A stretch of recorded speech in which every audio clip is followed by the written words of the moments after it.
Well, we're a couple of weeks away now from Oregon's special election, and in Multnomah County, one big measure on the ballot is a bond to fund improvements at Portland Public Schools. That bond measure was discussed tonight at the district's final board meeting ahead of the election. Fox 12's Michaela Armstrong reports from district headquarters with more on the impact this bond could have. Tuesday, the board urged voters to support the bond and voted on how funding would be allocated if the bond passes in the May 20th election. The $1.8 billion bond measure, according to the district, is the largest in history and is meant to update aging schools such as Cleveland, Jefferson, and Ida B. Wells high schools. Another big problem with aging schools is the risk of how vulnerable they are to serious damage or collapse in a major earthquake.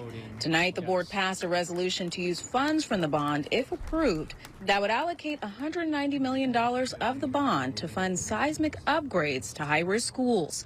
One parent and board member say the funding is critical for student safety. The anxiety that we've been feeling for years can be crushing at times. It's a horrible feeling to feel like your job is to keep your kids safe, and yet you're sending them to a school where they may not be if there's an earthquake. We don't want to be in the business of being reactive. We're trying to get in the space where we can be proactive. According to the district, because many of its schools were built more than 75 years ago, they do not currently meet seismic safety standards.